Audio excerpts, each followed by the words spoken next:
that Meghan is the one that instigated this. Again, sitting down with this guy. And that person then goes and tweets this and blows up the internet. And that guy later had to come out and say, I was drunk. I didn't mean it. Again, sitting down with this guy. And that person then goes and tweets this and blows up the internet. And that guy later had to come out and say, I was drunk. I didn't mean it. Harry thought he had married into grace and elegance, a duchess wrapped in charm and compassion. But instead, what he ended up with was the self-crowned queen of drama. And just when you think the storm around Meghan Markle has settled, she manages to stir up a fresh hurricane. Now she's pointing the finger at Harry himself, blaming him for the messiest scandal in royal gossip history, the Rose-Hanbury affair rumors. The claws are out and she's not holding back. She loves to call herself a foodie, someone refined, someone who savors life's delicacies. But apparently, when it comes to serving blame, Meghan's appetite knows no limits. Insiders are absolutely fuming because, get this, Meghan is now claiming Harry is the one responsible for the wildfire of whispers about William and Rose. Yes, you heard that correctly. Harry, the man who stood by her side through every PR disaster, the one who abandoned his family and crowned for her, is now being painted by Meghan as the guilty one who dragged them both through the mud. You look at her program, unfortunately. And so that's, yes, I've heard all of that. And let's be real, you'd think Meghan would know when to stop pointing fingers, but apparently she thrives on it. Royal watchers say insiders are furious because Meghan has allegedly shifted the blame for the infamous Rose-Hanbury scandal right onto Harry's shoulders. Can you even imagine? The very man who defended her against the press, who faced the wrath of the monarchy at her side, is now being accused by Meghan of letting this scandal grow and spiral. And I think I've said that like on Sky News and stuff. I don't think that it's something that I've been fearful of saying. According to sources close to the couple, Meghan is livid that Harry didn't step in harder, louder, and faster when those whispers about Prince William's supposed affair with Rose-Hanbury first started circling. Instead of shouldering any responsibility herself, Meghan's now rewriting history, suggesting it was Harry's silence, his lack of action, that gave the gossip oxygen. She's painting the picture that if Harry had stomped out the fire early, none of this would have happened. But critics aren't buying it. Because if we're talking sparks and flames, many believe Meghan was the one holding the matchbox in the first place. And to change the conversation, allegedly. It's also a way, if it's true, for her to really, I'll use Meghan terms, manifest or self-actualize. Every scandal has a beginning, every rumor has a spark. And in this case, critics say Meghan herself was the fire starter. Forget palace corridors or stuffy galas. No. The whispers supposedly began at Soho House, Meghan's playground. Those dimly lit lounges, the cocktails flowing, the laughter echoing a little too loudly. Meghan wasn't just mingling in the crowd, she was the center of it, the one leaning in just close enough, laughing just a little too much to make her words feel dangerous. Release of her rage and resentment against William and Catherine for being the alpha royals, for her being stuck with the loser dumb beta royal. According to Taz, with me now, your response. Well, Kinsey is right. Giles Corran was on the Amsterdam 2-day cruise. And here's where it gets juicy. According to gossip insiders, Meghan allegedly let slip a little nugget at Soho House, a subtle suggestion that William's eye may have wandered. She didn't have to announce it. In circles like that, one whisper carries farther than a headline. By the end of the night, a critic, drunk on gin and the thrill of scandal, decided to take it to Twitter. One messy, careless tweet, written like a joke, suddenly cracked the Windsor fairy tale wide open. The man later brushed it off as drunken banter, but the damage was already done. Screenshots flew, blogs latched on, tabloids sharpened their teeth. The question everyone asked was chilling. Who planted that seed in the first place? That particular venue, Harry and Meghan were with him. And I've always found that very, very... And for Meghan's critics, the answer couldn't be clearer. She was under fire herself at that time. Diva behavior accusations, staff members walking out, icy tension with Kate making headlines. What better way to flip the script than to create chaos in William and Kate's picture-perfect world? Plant a seed of doubt, let it grow wild, and suddenly Meghan doesn't look like the villain. She looks like just another victim caught in a royal mess. Spending time with the couple, like you said, going to a Soho House event. And it was crazy how quickly his tweet blew up. But Meghan's so-called chess move didn't just disappear, it grew. Every time Kate stepped out in public, her smile seemed tighter, her image weighed down by speculation. Meghan may have thought she was playing a brilliant PR game, but the consequences were real. And now, years later, the whispers have circled back like a boomerang. Only this time, they're pointing the finger at Harry, saying he stood by the very story that shattered his brother's marriage image. With myself, and he said that he was just passing a comment with friends, and when you looked at the number of people that were actually following the conversation, there's only like 3 or 4 people in that tweet that were part of the conversation. Harry, furious at the press? Not this time. Sources insist his fury is aimed straight at Meghan. Behind closed palace-sized doors, insiders claim Harry has been pacing the halls, slamming doors, shouting in rage. He swears he never leaked anything about William and Rose. For Harry, being accused of betraying his brother in such a scandalous way isn't just another tabloid headache. To him, it feels like a knife straight to the heart. Somebody was waiting for that to be posted, for it to have then hit the mainstream, as it were. Meghan's Sussex squad were the ones that picked up on it, and then it went boom.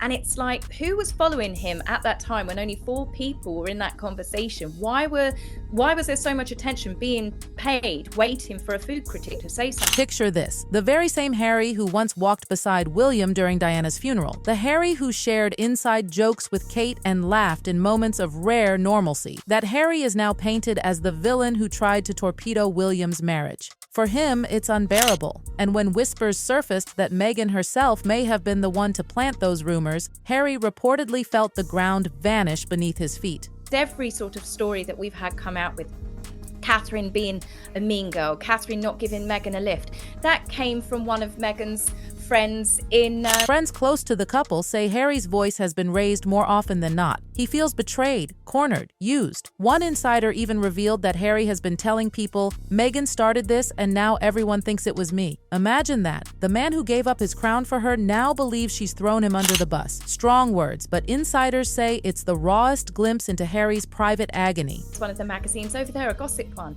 and it's just always every nasty rumor that has been. The cruel irony of it all, Harry has always been hyper-aware of how the press paints him. For years, he's complained about the unfair treatment. William, the golden heir, untouchable, while Harry was cast as the reckless spare. And now, with the Rose Hanbury scandal tied to his name, it looks like his worst fear has come true. He's the scapegoat again. Meghan Markle got her toes behind palace walls, and the fact that they were on the Amsterdam outing together has always made me believe. And this isn't just about his public image. This cuts deeper. It's about trust. Insiders insist Harry has begun to question whether Meghan ever truly protected him or if she's only ever looked out for herself. Imagine the devastation for a man who once swore he'd finally found his soulmate. Royal watchers say the tension is undeniable. Meghan keeps her mask firmly in place, appearing calm and composed in public. But Harry? He looks strained, stiff, hollow. At private dinners, he's been spotted clenching his jaw, barely speaking. Neighbors in Montecito whisper about slamming gates, raised voices, tension seeping from behind the walls. For a couple who once sold themselves as united against the world, the cracks are now undeniable, visible even to casual onlookers. And here's the bitter truth. If Meghan truly planted the Rose rumors, Harry isn't just an innocent bystander caught in the fallout. No, he's standing directly in the line of fire, while Meghan walks away untouched. And then, the infamous Soho House connection, the one detail that simply refuses to disappear. Critics say no matter how hard Meghan tries to sweep it aside, it lingers like a shadow. Because for Meghan, Soho House wasn't just a social club, it was her stage, her weapon, her source of power. Her influence didn't come from Hollywood roles or royal titles, they argue, but from that elite, whispered circle where she could control narratives with a glance, a laugh, a perfectly placed word. And when you trace the timeline, it's almost too neat, too suspicious. Every time Meghan faced backlash, whether it was rumors of diva behavior, palace staff resignations, or icy clashes with Kate, like clockwork, another scandal would surface. Conveniently, it always shifted the spotlight away from her and onto someone else. None of this, critics argue, was coincidence. The biggest bombshell, of course, was the Rose Hanbury affair rumor itself. Suddenly, the future king of England, the Golden William, was painted as a cheater. And where did the whispers trace back to? Right to that Soho House circle. Gossip there wasn't idle chatter. It was traded like currency. And here's the cruelest twist. Meghan is now allegedly trying to rewrite history, spinning the story to suggest it was Harry who used his Soho House ties to leak the whispers about William. Can you imagine? Critics call it manipulation at its coldest. Harry, who already sacrificed so much for her, is now positioned as the mastermind betraying his own brother. For royal watchers, it's the ultimate betrayal, not just against William and Kate, but against Harry himself, who may have been nothing more than a pawn in Meghan's PR war. Let's not forget one of the most infamous moments in this entire saga, that explosive tweet exchange between Guardian writer Hadley Freeman and Times columnist Giles Coren. In just 10 reckless words, Coren typed, "Yes, it is an affair." 10 words that shook Buckingham Palace to its very foundations. Freeman had asked about the rumors, and Coren, with his smug online persona, casually confirmed it. To the world, it was shocking, outrageous, and completely believable because of who it came from. A high-profile journalist with insider access. He later scrambled to dismiss it as nothing more than a joke, a cheeky remark that got blown out of proportion. But the damage? Already done. When you're in his position, your words don't get brushed aside. They get dissected, repeated, plastered across headlines. And that's exactly what happened. Within hours, screenshots spread like wildfire, blogs latched on, international tabloids had their lead story. William and Kate's seemingly flawless marriage was suddenly hanging by a thread in the court of public opinion. Now here's where the gossip grows darker. Just days before firing off that notorious tweet, Coren had allegedly attended a Soho House event, a known haunt of Harry and Meghan. Critics insist that detail is no coincidence. They believe whispers were strategically planted in that very room, knowing Coren's reckless online habits would do the dirty work for them. To those critics, Meghan didn't just stir gossip, she set a trap. Coren, brash and careless, was the perfect pawn to unleash the narrative onto the world stage. And when he tweeted those damning words, it wasn't just careless chatter anymore. It was confirmation. It turned hushed whispers into something that looked like royal truth. And here's the kicker. Now, Meghan is allegedly twisting the knife, pushing the story that it was Harry, not her, who used his Soho House connections to spread the affair rumors. Think about that for a second. That's not just betrayal. That's rewriting the script so Harry looks like the traitor to his own brother. Imagine how devastating that must feel for him. His wife, accused of leaking poison about his family, turns around and hints that he was the mastermind all along. Insiders call it the ultimate stab in the back, because if that's true, then the Rose scandal wasn't just about William and Kate's marriage. It was about dismantling the sacred brotherhood between William and Harry, piece by piece. The betrayal isn't just William's to bear, it's Harry's too. Suddenly, Harry isn't William's protector, his ally, his grieving brother who once walked with him through Diana's funeral. Instead, Harry is painted as the betrayer, the man who handed tabloids the ammunition to destroy his brother's family. And Meghan? To critics, she comes across as the mastermind, the chaos agent, the woman who thrives not in peace, but in pandemonium. Because the cruel irony is this: Meghan didn't just survive the chaos, she allegedly created it, weaponized it, and bent it into a shield. The scandal bought her time, distracted from her controversies, and left others scrambling while she positioned herself as the misunderstood victim. And now, with whispers that she's thrown Harry into the fire to cover her own tracks, the game looks even colder. For years, Harry believed the drama was them against the world. But now, insiders say, he's realizing the chaos has turned inward. Meghan's weapon has struck him too.